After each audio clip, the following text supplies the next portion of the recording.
How's it going, everyone? And welcome once again to another episode of Animal Talk Podcast in collaboration with SACA, the South African Animal Keepers Association. My name is Ryne. And my name is Ayrton. Hey Ryan, how are you doing? I'm doing well. How are you? I'm doing very well, thank you. Excited for another episode of Animal Talk Podcast. Woohoo! How's your weather? Because mine's cold.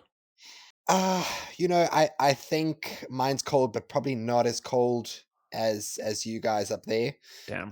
We're getting some sun. It's like these weird, you think it's gonna be summer and it's not, because it feels like a summer's day, but then the ocean brings that icy cold wind through Cape Town. So And you get the whole sort of wet winter, and we get the dry winter. So I'll stick with the dry. You can stick with the wet. yeah, it's really not fun.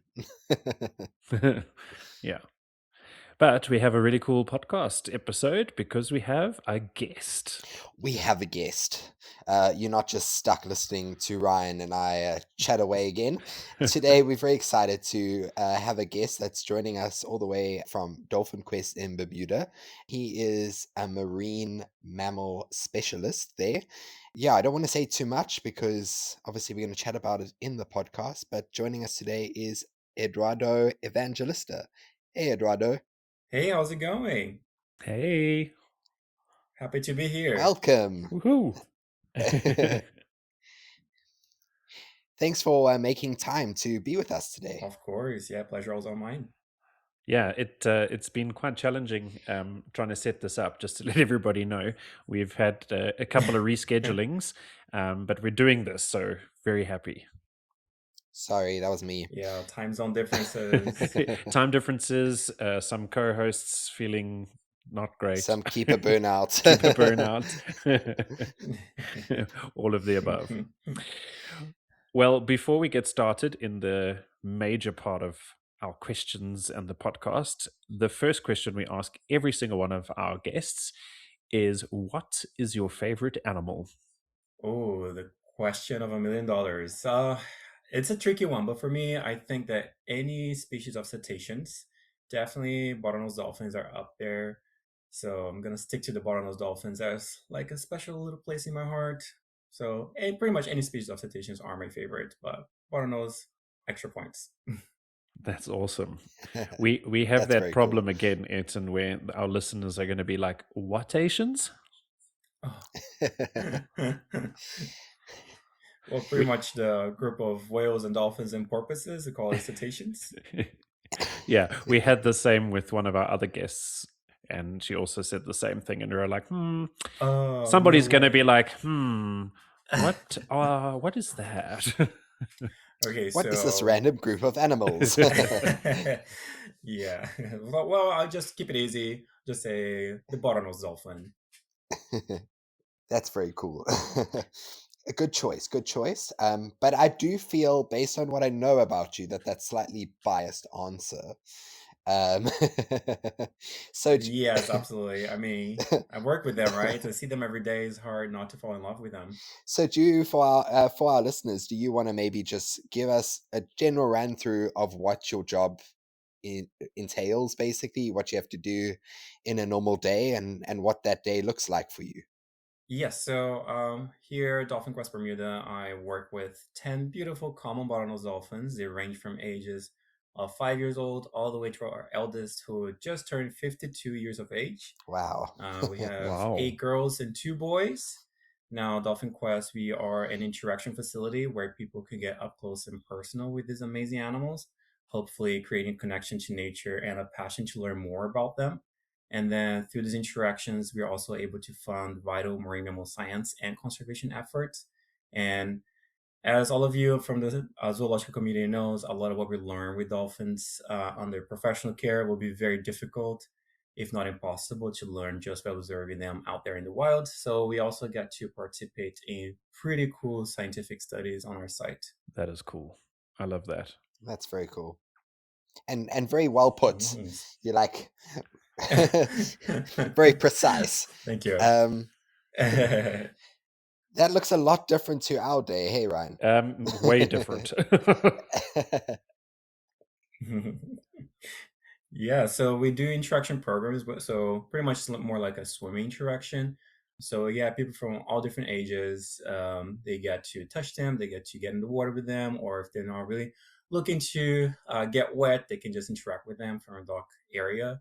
And it's pretty cool because our animals live in a natural lagoon, so they get to also see some sergeant majors, which are tiny little fish with the stripes. We got an octopus the other day, just out of nowhere, just showed up in our lagoons. So it is a beautiful facility. I think Ayrton might have questions about that because I was going to have questions about that. Oh, I saw that coming.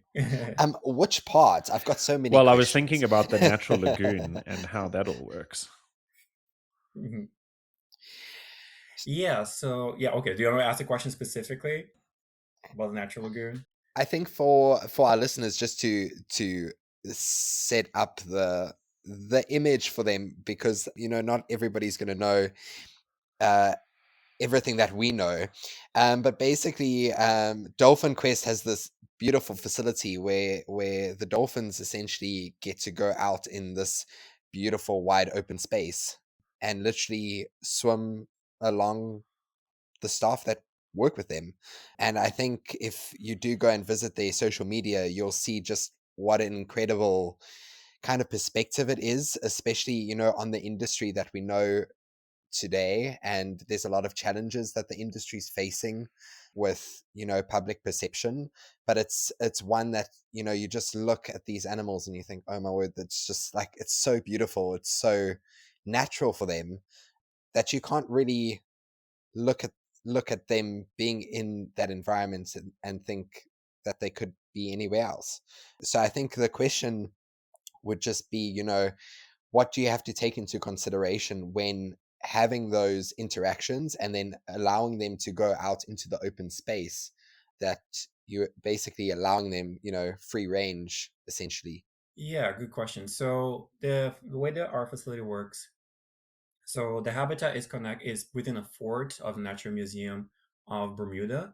So and the lagoons are connected through a tunnel, and that tunnel is like an ocean-fed lagoon. So the water comes in and out, and that comes also with some tiny little sea creatures.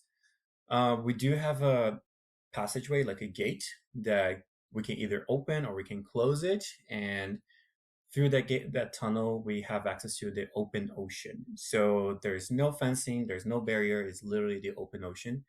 So some of our dolphins are actually trained to go out, like you mentioned, and they're always with one of our staff members. So with one of the trainers, or Marine Mammal Specialists. They are trained to follow us either if you are on a jet ski, or we can either go in the water with them, swim along with them. We can ask for some pretty cool behaviors. And the goal is just for fun, just for enrichment, right? And it is a big statement of the trust and relationship that we have with these animals. They don't really understand the process of going from a place that they know very well, where their family, where their friends are, and going somewhere that is not very familiar for them. So there's a lot of trust involved in that process. So we do have a jet ski, and some of our dolphins are trained to follow that jet ski, and because they can swim speeds of up to 18 miles per hour, so we got to be able to keep up with them. So that's why we have the Sea-Doo.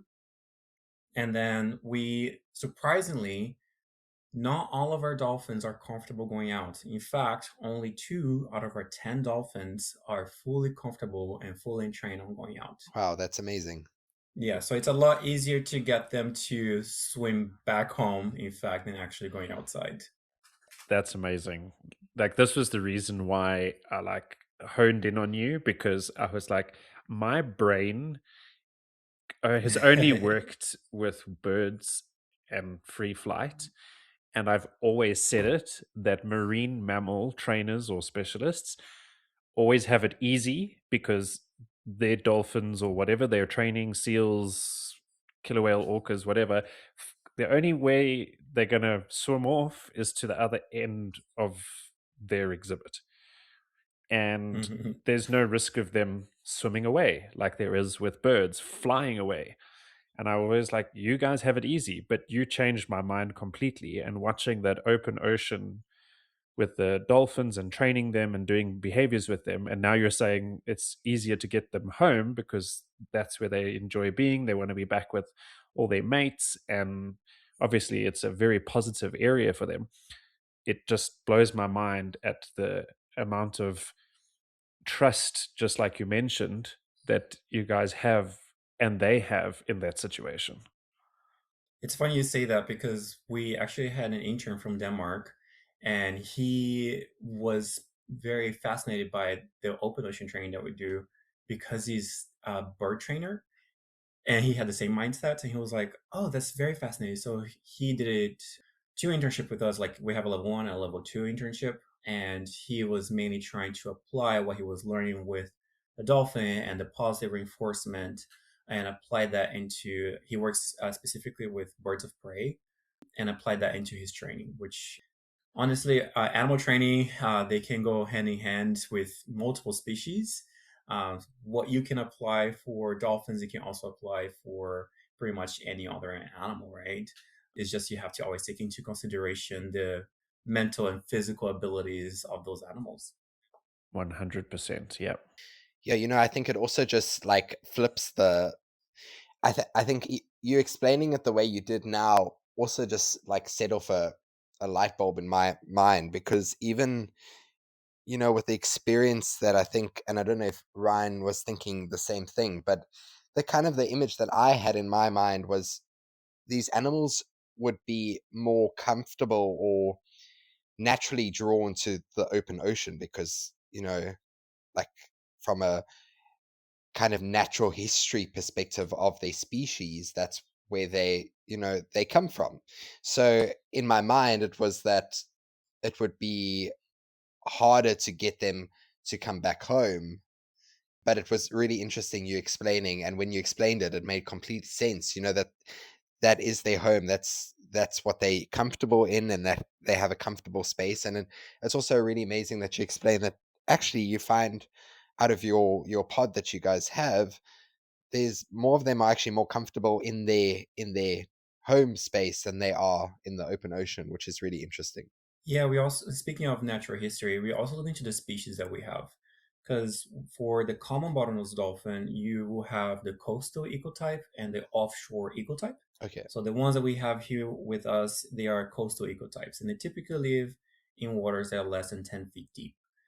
They also have a very short migration range, and those migrations will be involving, if they will be migrating for reasons of like biological needs, right? So if they need to hunt, if the weather conditions are no longer favorable, if they're predators, or if the environment is no longer pristine. Now, with our dolphins, what often happens is we just want to make sure that we keep them very engaged and enrich in their days, but we also like to challenge them to do new things and explore new areas. So having them to go into an area that they're never been before, because naturally for the coastal ecotype, predators could be hiding anywhere. For an offshore ecotype, it's a little bit easier for them to spot predators.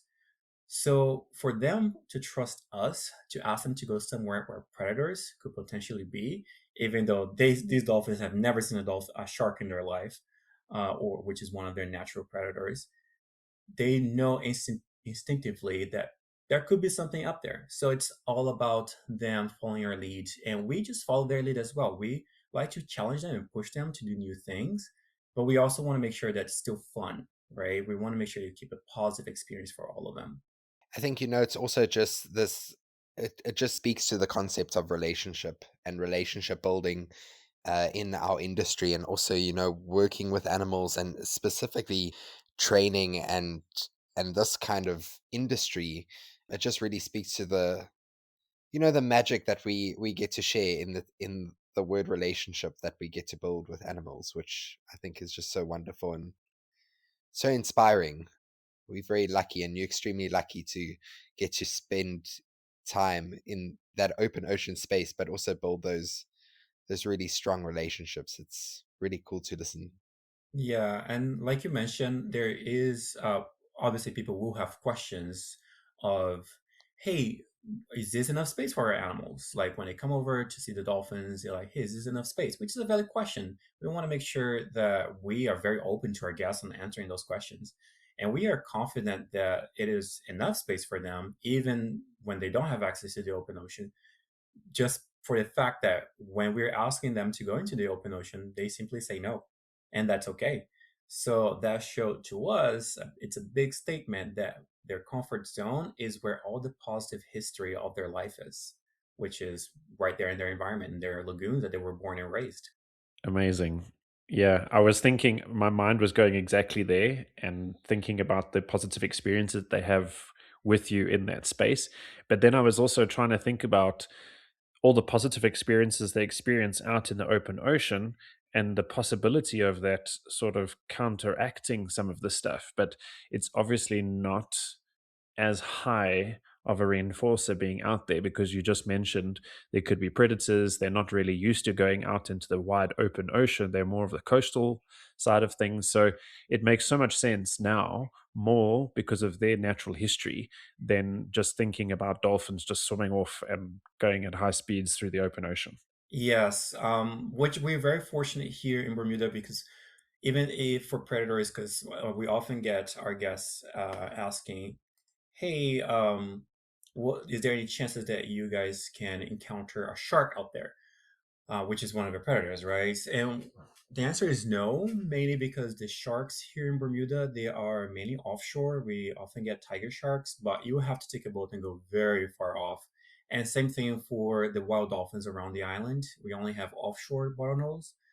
And if you look into the map, you're gonna notice that Bermuda is pretty much in the middle of nowhere in Bermuda, in the Atlantic. So for dolphins to get around here, they will have to be the offshore, which are much deeper water dwellers. Now, all of our dolphins, they are trained to go out. They are also trained to wear a harness. And on that harness, we can attach a satellite tag on. And in case it gets spooked by a boat or weather conditions are no longer safe, or if they simply just want to explore further away from their trainers, they're welcome to go further away, but we want to make sure that we know where they are because, in the end of the day, they are our responsibility. So, we do have a tracker that goes on them. And when they put on their harness, it's very cute. It looks like they are going on a mission, like a little backpack. And it's very interesting to That's see. cute. Yeah, it's very interesting to see. Like spy dolphins. It's funny because like our 52-year-old, she was from the U.S. Navy, so we're like, she was already used to doing some missions out there for the government. So, That's so cool. yeah, so it's also really interesting to see the reactions from the guests when they see the dolphins interacting with us outside because we are located in the dockyard area where the cruise ships come over. And then when the guests are leaving from their cruise ships and they see the dolphins out there, they get very surprised, but then they see the dolphins interacting with us. And they're like, wait, what is going on? And then they see the dolphins swim back home.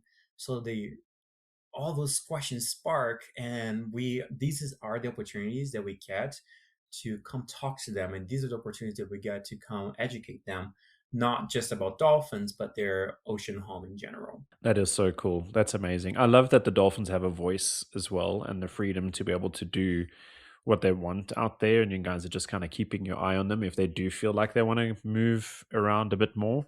I think that's like also really enriching for them and probably makes them feel so much more comfortable. Yeah, absolutely. And it's funny, there was one session that we did, an open ocean session that we did, and I was in the water this day, and I was with Cirrus, who is our 52-year-old U.S. Navy dolphin, who is the most confident dolphin on going out.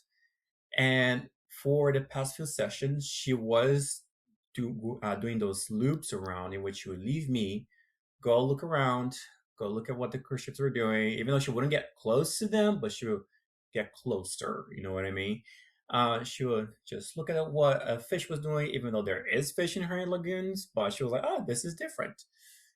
And then we were like, okay. So as trainers, we were like, if that's what she's wanting to do, let's give her the opportunity, but we are going to let her know when she's going to swim away from us. Okay, now hear me out. So for Cirrus, we have an end of session for her. So pretty much we give a hand signal. to indicate to her that we're no longer participating in their session, and she can just swim around and do whatever else she would like to do.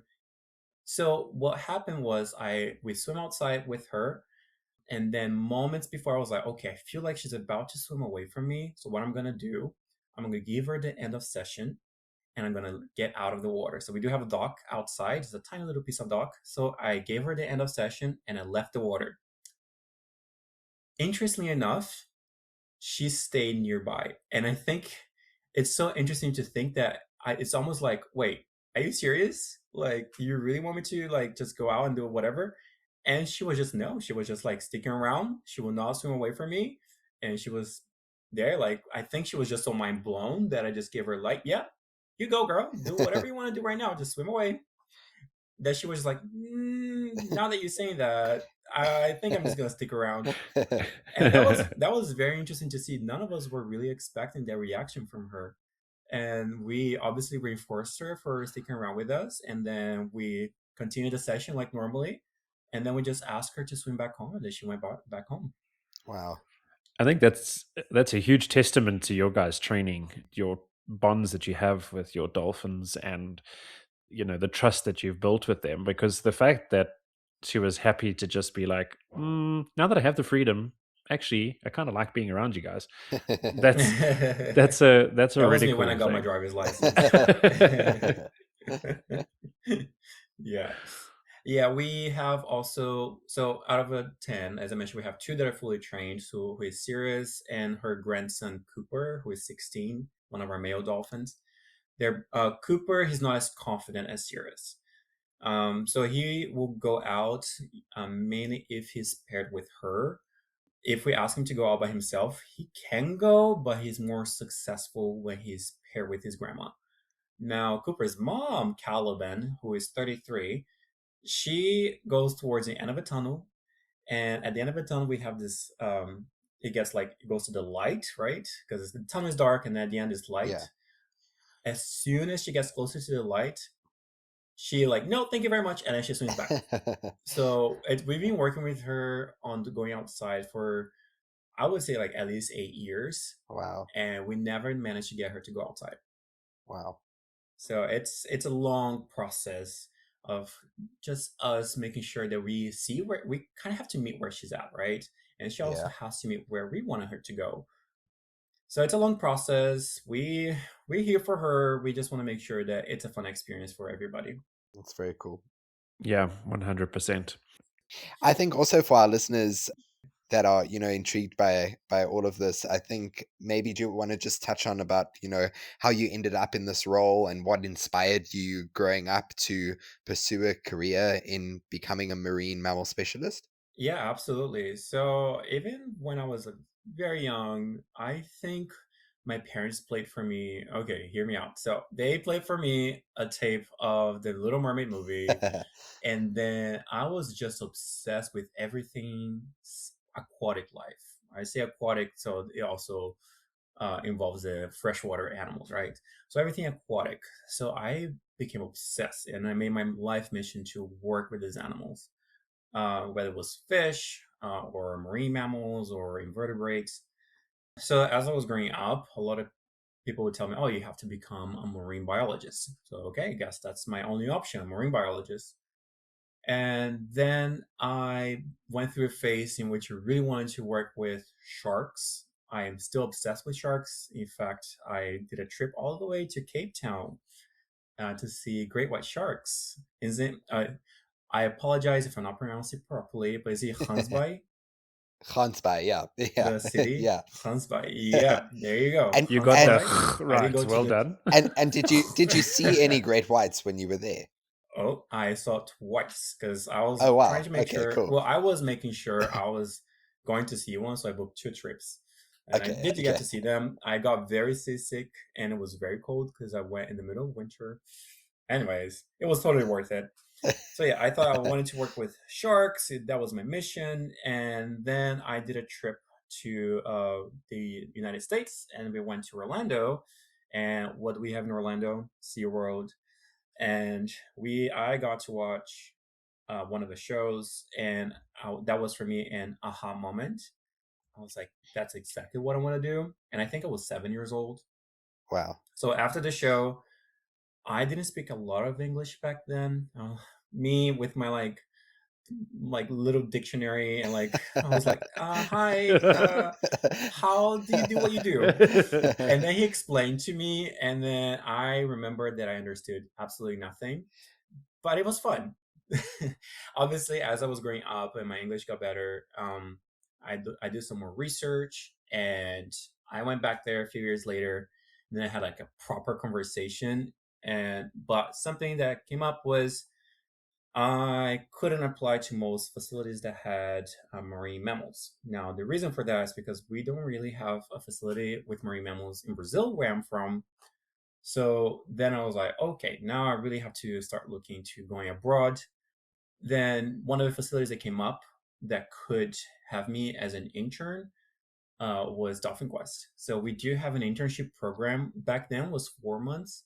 Now it is a 3 months internship in which we have interns from all over the world, and we really get to get hands-on experience, which for me was one of the best parts of it. I thought I was going to come here and just scrub buckets and just carry stuff for the trainers, and but no, it was very in-depth. It was incredible. And for me, I was like, yes, that's absolutely what I want to do. And then at the end, towards the end of my internship, I was still in getting my degree in biological sciences.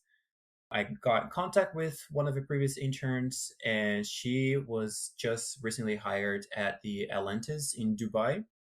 So we kept in contact, and she reached out to me like, "Hey, we're hiring. You could apply." I was like, "Yeah, absolutely." So that was my first job. I was working with Indo-Pacific bottlenose dolphins, which is a different species from the ones that we have here. So I was there for 3.5 years. Then I was still like passionate about the company here, Dolphin Quest. So the intern coordinator that I had back then became the manager. And then she reached out to me a few years later, and she was like, "Hey, we have a position. Do you want to apply?" I applied. And then 2 days later, she was like, "Would you like to be part of our family?" I was like, me sobbing on a WhatsApp call. I was like, "Yes." So like a month later, I was already flying back to Such a Bermuda. a full circle moment. It was. Oh my gosh! And then I'm stuck here in the triangle, and, and I'm not complaining.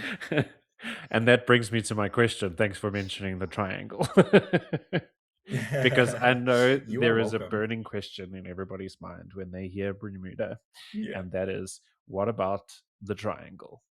Right. So the triangle, so Bermuda is a tip of a triangle area. I think it's Bermuda, and then the other tip is Miami, and then the other tip, I could be wrong, but I think it's Puerto Rico. So it's the area within, and stuff happens in the area. Luckily, because we're at the very tip, we don't have to deal with that. But in the area below us, some crazy stuff have happened. I know that like there are stories of things going missing, of I don't know, like ships sinking. We actually, well, I say that we're far away from all the crazy stuff that happened, but Bermuda, we are the capital of shipwrecks. So scuba divers from all over the world come here and dive around all the shipwrecks that we get here. We're kind of like a tip of an ancient volcano. So and around us, in this volcano area, there's a lot of coral reefs. So it's like very shallow, and ships don't know that. Well, back then they don't know that. Nowadays they do. So we have a lot of shipwrecks around. In fact, there's a shipwreck. You can easily swim from the beach and just swim all the way towards it. And it's pretty cool. You have some amazing sea life here. Ayrton, when are you going? I would have been there yesterday. Well, just let me know. Save up that Acris Oh, my money goodness. and go on holiday. Yeah, I'll be saving up my dolphin trainer salary, and then I'll go and visit you guys as well, so you guys can show Yes. me around South Africa. I absolutely love that place. Yeah, we do have some amazing stuff this side. So yeah, you just hit us It's up. very, very lekker. Haha. Oui, bro. Yeah. Okay, you spent way too much time here. Maybe you shouldn't come back. I did, yeah. My previous job in Atlantis, there was like I would say like 70% of the staff there were Safas. So they were just teaching me all the Afrikaans words, the ones that were very useful, and the not so nice ones, which sometimes were very useful as well. Of course, those are always the ones that people learn. It's like you've been trained well. I have, yes, yeah. I know how to hang out with you guys and go for a braai. Wow. Yeah. I'm really interested to know, like, what is your favorite part of your job?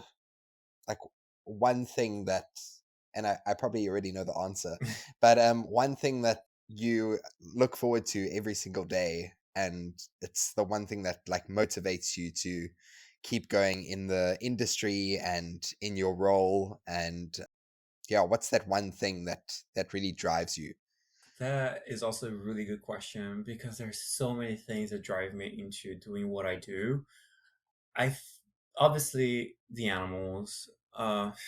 Absolutely love these animals so much. Like this group of 10 dolphins, every single one of them. A lot of people are like, "Oh, do you have a favorite one?" Well, I yes and no. My favorite one, I her name is Reef. She's a 7-year-old. She was born on Rose Reef Day. She's absolutely has so much personality. She's the smallest dolphin with the biggest personality. But they all have so like unique personalities, and getting to see these personalities come up on like the most different types of scenarios. That's definitely my favorite part. We have something that we call relate sessions, and on our relate sessions, there's not really much of an agenda. We just go in the water. We can have fish involved in that or not, but we don't really ask for any specific behaviors. We just spend time with them. We just like do random stuff and we just see how the dolphins react. And that is by far one of my favorite things to do. I also love when I'm training a new behavior and the dolphins are really one of the dolphins that has learned the behavior is really trying to understand the concept of that, and then they get the aha moment and they get super excited. They have something that we call victory vocals. Okay. So it's essentially when they get excited about something, they vocalize, they throw a party, and is you can really see on their body language on how excited they get. Sometimes I'm not feeling, we all have like those days that we're not like 100% of ourselves, Yeah, but yeah. then you see them getting excited for you just to see you and just for getting excited to be part of the section that you're putting effort into it. That is just so rewarding. And also, when we have our guests giving us feedback after the program or even during the program, and then you see their reactions on touching a dolphin for the first time, or we often get those we often get like those guests that come over because they are with their kids or with their partners, and that guest specifically, they were not really into animals. They were not really interested. They were just there because they had to, because of whoever they were with. And then you get to see that their experience, they get even more excited than everybody else sometimes. And that's when we're like, that is why it's important to have these experiences, because now I'm pretty sure this guest get to care more about the animals. Next time they hear about something like conservation wise, he's going to think twice before, because he knows that animals, we share a planet with them. So these are definitely one of my favorite parts of a job, and why I think it's so important to have these facilities like this, and why I keep doing what I do. So just listening to, what you said now, and Ryan knows because we've chatted about it before, I think looking back at all of our careers, and especially talking to, I know with a lot of my colleagues that I chat to in my workplace, we all go back to that, that one moment that kind of put us into the direction that it did. And for a lot of us, it was, going to dolphinariums and seeing cetaceans and seeing dolphin specialists or dolphin trainers, and that for some reason was just like that moment, seeing that relationship that trainers have with their animals. And I know for me, and Ryan knows this, I got to have a really cool moment with a dolphin through a viewing panel, and that was a moment for me when I think I was like 6, and that was just, this is what I want to do. I want to work with animals. So like you mentioned, for your visitors, I think it's such a special thing that you get to share with them. And even those visitors that might not necessarily want to be there initially, but I think once you start seeing the relationships that us as a species can have with another species, I think it really changes perspectives, and it's really so important, and it just brings it at home and back to the reality of how important every job is in our industry as animal caregivers and care specialists, and really the responsibility we have, because we can really make a difference by showing the relationships that we have with the animals in our care.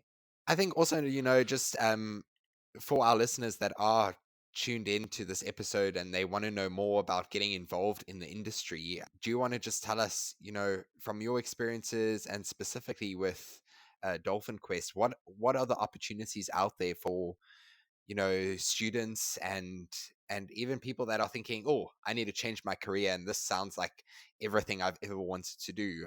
What advice do you have for them, and what opportunities do you know of that are out there?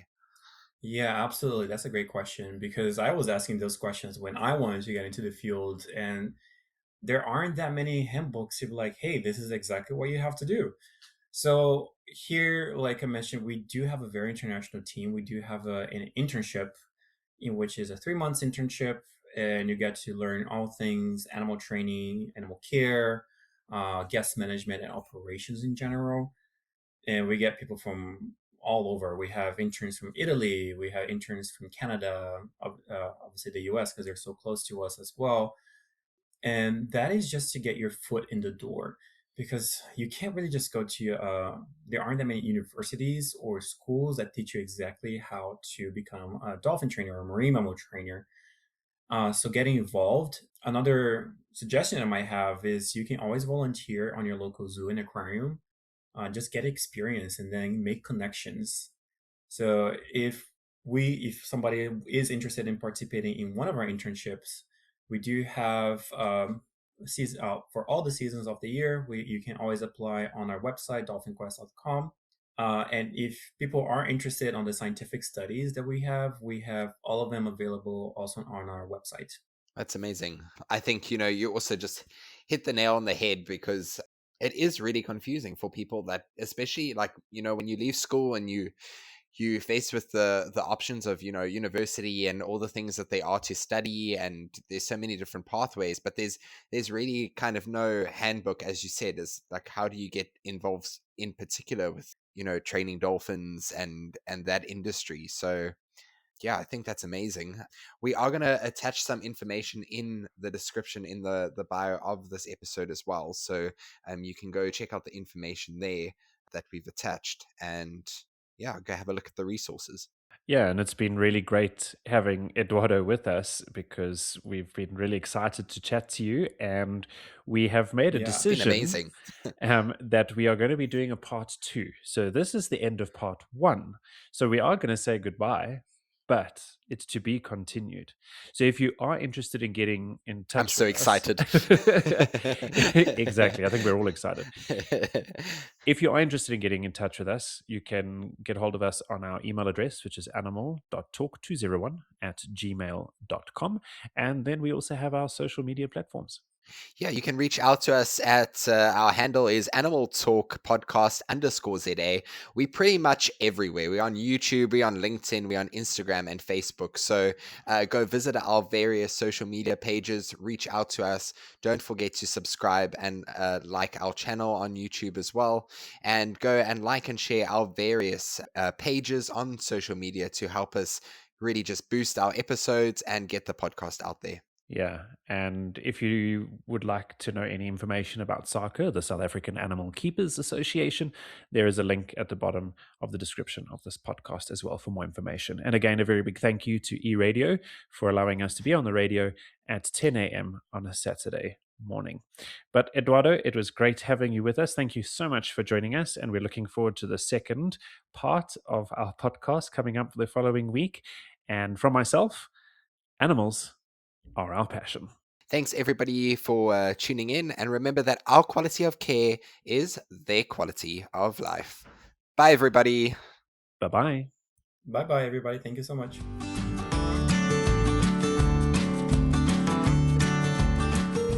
Okay, so just to let you guys know, a cat has decided to come and eat pellets right next to me, and it now sounds like he's crunching on sand.